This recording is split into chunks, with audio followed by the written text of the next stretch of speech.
The desert lay stretched out in endless silence, broken only by the low whistle of wind dragging itself across the cracked earth.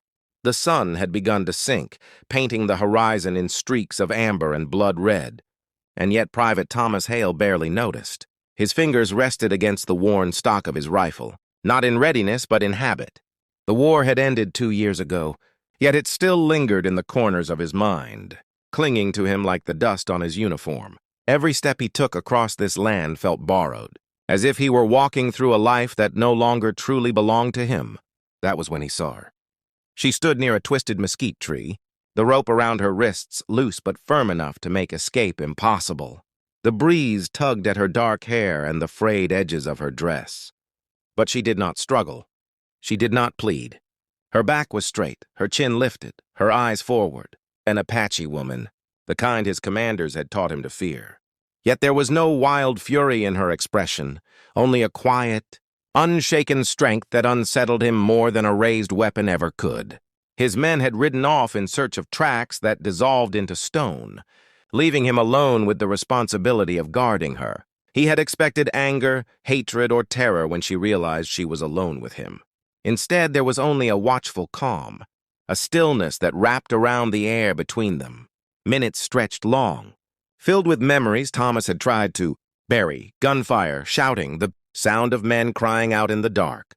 He swallowed hard, his throat tight, eyes fixed on the ground between them, as if it held answers he had been seeking for years.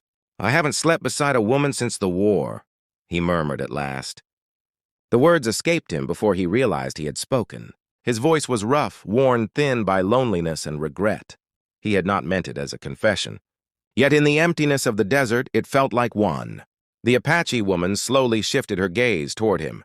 Her eyes were deep and steady, holding neither mockery nor compassion, only understanding, as if she too carried ghosts that refused to rest. For a heartbeat, perhaps for longer, they remained like that, enemy and captive, soldier and survivor, yet somehow also something else entirely. In that fleeting moment, the boundaries drawn by war softened, and in the heavy quiet of the fading day, Thomas realized that for the first time in years, he did not feel like a weapon. Night settled over the desert with sudden cold, as though the land itself wished to leave the heat and violence of the day behind. The sky deepened into a dark ocean scattered with indifferent stars. Thomas gathered a few broken branches and coaxed a small fire to life. The flames crackled softly, their light dancing over the sand, over his tired hands, and finally over the quiet figure seated a short distance away. She had not moved much since sunset. Only her eyes followed him, alert but calm, measuring every breath he took. He tore off a piece of hard bread and rolled it in his palm before, tossing it gently toward her. It landed near her feet. She hesitated, then slowly reached for it, her fingers brushing the rough ground as if testing for traps. When she ate, she did so silently, with the composed dignity of someone who refused to appear desperate. "You have a name?" he asked after a long pause. She looked up at him, the fire reflecting in the dark pools of her eyes. "Enola," she said, her voice low but steady. He repeated it in his mind more than with his lips. Enola. It did not sound like an enemy's name. It sounded like a memory, a forgotten song, something gentle in a world that had lost gentleness long ago. For a while, neither spoke. Only the wind and fire shared the space between them. Then, in a tone that surprised even herself, Enola began to speak of her people. She spoke of open skies, of rivers that cut through stone, of children learning the language of the earth before they could even walk. Her words were not sharp or accusing, only heavy with quiet sorrow. She spoke of soldiers, too, and of villages that had turned to ash in a single morning. Thomas listened with his head lowered.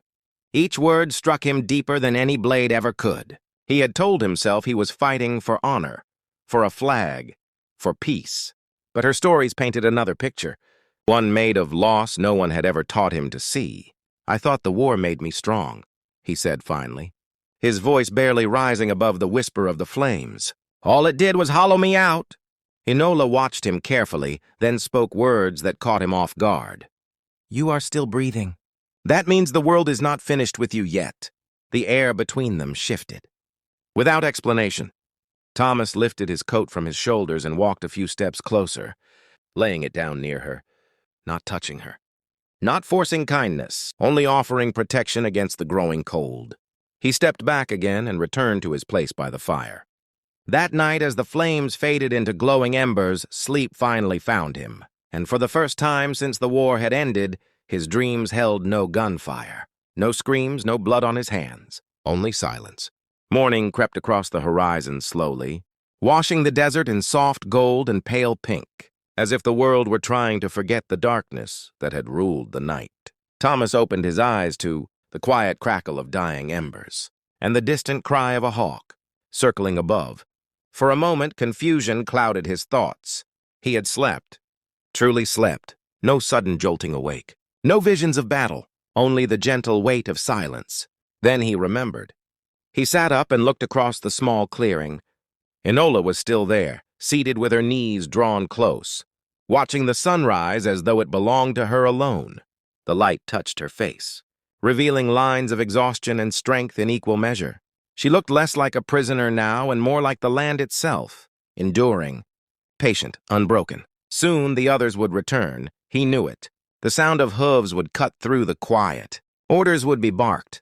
Her fate would be sealed by men who saw her as nothing more than an enemy. The thought sent a slow, heavy ache through his chest. He stood and walked toward her, each step carrying a decision he had not known he was capable of making. "You should leave," he said gently. "Go while the land is still quiet." She turned her head slightly, studying him as if she were trying to read his soul. "And you?" she asked. "I will tell them you escaped while I slept," he replied. "That you were clever, fast, that I was too weak to stop you." Her gaze softened, touched by something that had not existed between them the day before. Trust. Without another word, Thomas drew the small knife from his belt and knelt before her.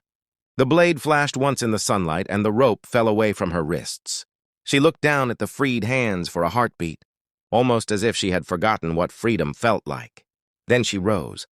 In one fluid movement, she stepped back, then another, placing distance between them. The open land stretched behind her, endless and welcoming. This was her world, where she belonged. "In another life," she said quietly, "we would not stand on opposite sides of anything."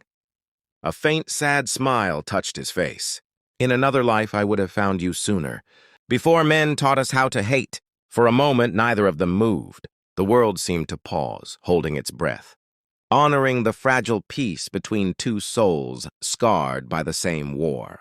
Then Enola turned and vanished into the tall grass, becoming one with the land and light. Thomas stood alone when the sound of hooves finally thundered in the distance. His men arrived, scanning the ground, shouting questions, demanding answers.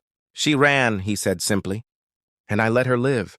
No one knew what had truly happened there in the quiet desert between night and dawn, but Thomas did.